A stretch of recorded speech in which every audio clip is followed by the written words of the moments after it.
옛날 조선의 한번화한 한양거리에 밤에만 문을 여는 기이한 책방이 있었습니다. 이름도 없는 이 허름한 책방의 주인은 늘 창백한 얼굴에 기묘한 미소를 짓고 있는 젊은 선비 기선이었습니다. 이 책방에는 아주 특별한 책 한 권이 있었습니다. 그 책의 이름은 바로 운명의 기록이었습니다. 이 책은 보통의 소설책이 아니라 독자가 원하는 타인의 미래나 치부 혹은 숨겨진 보물의 위치를 마음대로 적어 넣으면 그대로 현실이 되는 세상에 단 하나뿐인 주술의 책이었습니다. 이 책방에 단골이자 한양에서 가장 이름난 소설가인 맹수가 있었습니다. 부와 명예에 눈이 먼 맹수는 이 책의 존재를 알고는 눈이 뒤집혔습니다. 그는 매일 밤 기선의 책방으로 찾아와 거액의 돈을 바치고 그 책에 글을 적었습니다.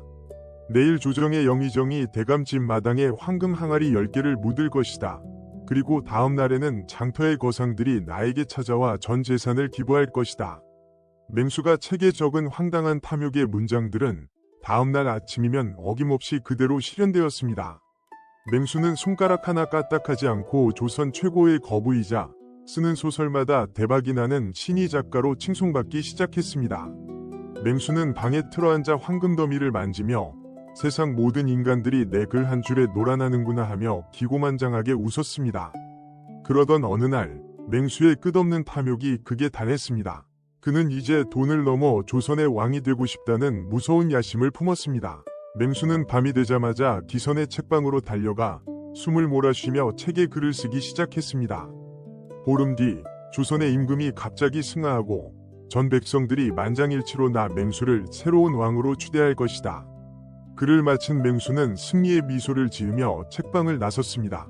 그리고 약속된 보름째 되던 날 밤, 정말로 대궐에서 종소리가 울리며 왕이 승하했음이 선포되었습니다. 맹수는 비단 옷을 챙겨 입고 이제 곧 군사들이 자신을 모시러 올 것이라며 대문 앞을 서성였습니다. 바로 그때 쾅 하는 소리와 함께 대문이 부서지며 수십 명의 위금부 포졸들이 들이닥쳤습니다. 포졸들은 다짜고짜 맹수를 바닥에 꿀리고 밧줄로 단단히 묶었습니다. 맹수는 당황하여 이놈들 감히 미래의 왕이 될 나에게 무슨 짓이냐 하며 고함을 쳤습니다. 하지만 포졸들의 뒤에서 차가운 미소를 지으며 걸어나오는 사내가 있었습니다. 다름 아닌 책방 주인 기선이었습니다. 기선은 맹수의 발 앞에 낡은 책 한 권을 툭 던졌습니다. 그것은 맹수가 그토록 맹신했던 운명의 기록이었습니다. 기선이 서늘한 목소리로 말했습니다. 맹수야, 네가 쓴 글의 대가는 잘 읽었다. 참으로 고맙구나. 사실 그 책은 타인의 운명을 바꾸는 책이 아니었습니다. 책의 진짜 이름은 인간 사냥의 기록이었습니다. 그 책에 글을 쓰는 사람은 글을 한 글자 적을 때마다 자신의 영혼과 생명력을 책의 본래 주인에게 바쳐야 하는 저주받은 덫이었습니다. 맹수가 쓴 글대로 세상이 움직인 것은 기선이 맹수의 영혼을 갉아먹으며 부린 주술의 환각일 뿐이었습니다. 게다가 맹수가 마지막으로 적은 왕이 승하한다는 구절은 왕실을 모독한 대역죄인의 증거가 되어 고스란히 위금부에 바쳐졌습니다. 기선은 애초에 맹수의 전 재산과 영혼을 합법적으로 빼앗기 위해 그를 영무죄로 엮어 관아에 고발했던 것입니다. 맹수는 하룻밤 사이에 모든 재산을 몰수당하고 거리에 목이 걸리는 비참한 형벌을 받으며 파멸했습니다. 맹수의 전 재산을 압수한 사람은 당대 최고의 권력자이자 잔인하기로 소문난 포도대장 탁치였습니다. 탁치는 맹수를 추문하는 과정에서 기선이 가진 주술책의 진짜 효능을 눈치챘습니다. 영혼을 바치면 원하는 것을 들어주는 책이라니 탁치에게는 이보다 더 좋은 무기가 없었습니다. 탁치는 군사들을 이끌고 기선의 책방을 습격했습니다. 그리고 기선의 목에 칼을 겨누며 맹렬하게 위협했습니다. 이 기만 가득한 장사꾼 놈아, 네가 맹수의 영혼을 먹고 살던 괴물인 것을 내가 모를 줄 알았더냐. 당장 그 책을 내놓아라. 그렇지 않으면 내 놈의 사지를 찢어 고을 개들에게 던져버릴 것이다. 기선은 순순히 무릎을 꿇으며 품에서 피 묻은 저주의 책을 꺼내 바쳤습니다. 탁치는 책을 빼앗아 들고 음흉하게 웃으며 곧장 자신의 비밀 요새로 돌아갔습니다. 탁치는 기선이 경고했던 영혼의 대가 따위는 두렵지 않았습니다. 자신에게는 부하 군사들과 죄인들이 수천 명이나 있으니 그들의 영혼을 강제로 대신 바치면 그만이라고 생각했기 때문입니다. 탁치는 책을 펼치고 부하 군사들의 이름을 집어넣으며 악독한 문장들을 적어 내려갔습니다. 이 군사들의 영혼을 바치니 내일 조정의 영의정과 좌의정이 위문의 사고로 죽고 그 자리를 내가 모두 차지하게 하라. 그리고 조선의 모든 군권을 내 발 아래 두게 하라. 탁치가 글을 마치자 놀랍게도 다음날 정말로 영의정과 좌의정이 마차 사고로 즉사했고 탁치는 왕의 신임을 받아 조선 최고의 1인자 자리에 올랐습니다. 탁치는 기선이 별것 아니라며 코웃음을 쳤습니다. 뛰는 놈 위에 나는 놈이 있다더니 결국 이 세상의 진짜 왕은 나 탁치다 하며 권력의 단맛에 취해 비틀거렸습니다. 그렇게 탁치가 권력의 정점에서 승리감에 도취해 있던 그날 밤이었습니다. 탁치가 머무는 삼엄한 요새의 문이 소리 소문 없이 스르륵 열렸습니다. 탁치는 경비병들을 부르며 칼을 뽑아 들었지만 방 안으로 걸어 들어온 인물을 보고는 그대로 얼어붙고 말았습니다. 그는 다름 아닌 낮에 붕어하셨다던 이 나라의 왕, 바로 임금이었습니다.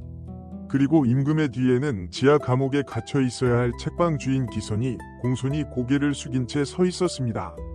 탁치는 경악하며 비명을 질렀습니다. 전하, 분명 대궐에서 승하하셨다고 종이 울렸는데 어찌 살아계십니까 하며 사시나무 떨듯 떨었습니다.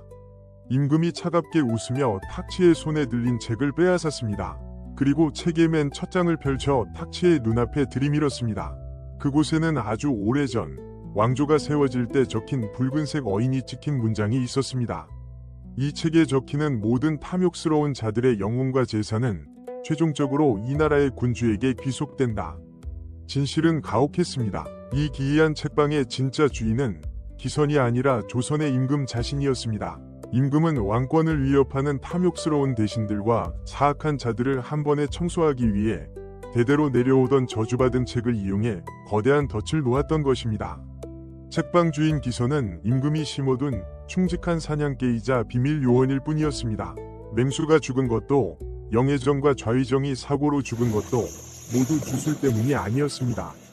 임금의 비밀 군사들이 책에 적힌 타이밍에 맞춰 완벽하게 실행한 병살과 정치적 숙청이었습니다. 탁치가 부하들의 영혼을 바쳤다고 믿었던 그 순간 사실은 탁치 본인이 왕실을 전복하려 했다는 명백한 친필 영모 서류가 이 임금의 손에 실시간으로 작성되고 있었던 것입니다. 왕이 죽었다는 가짜 소문을 퍼뜨려 탁치의 반역 본능을 완벽하게 끌어낸 것도 모두 임금이 짜놓은 시나리오였습니다. 임금이 매서운 목소리로 호통을 쳤습니다. 여봐라, 저 탐욕에 눈이 멀어 동료를 죽이고 왕권을 찬탈하려 한 역적 탁치를 당장 능지처참에 처하라. 그리고 그가 모은 모든 부정축제 재산은 왕실의 창고로 귀속할 것이다. 탁치는 억울함과 공포에 질려 전하, 저 놈들이 저를 속였습니다 하고 울부짖었지만 포졸들의 무자비한 칼날에 목이 날아가며 비참한 최후를 맞이했습니다. 부와 명예를 얻기 위해 타인의 인생을 제멋대로 적어 내려갔던 소설가 맹수도, 그 부를 가로채려 했던 책방 주인의 계략도, 그리고 그 모든 것을 권력으로 집어삼키려 했던 잔인한 포도대장 탁치까지 더 거대한 지략과 권력을 가진 임금이라는 절대적인 괴물 앞에서 차례로 이용당하고 파멸해버렸습니다. 인간의 부질없는 탐욕은 결국 더 큰 권력의 구경거리가 될 뿐이며 타인을 해치려 파놓은 함정은 반드시 자기 자신을 묻는 무덤이 된다는 소름 돋는 순리를 남긴 이야기였습니다.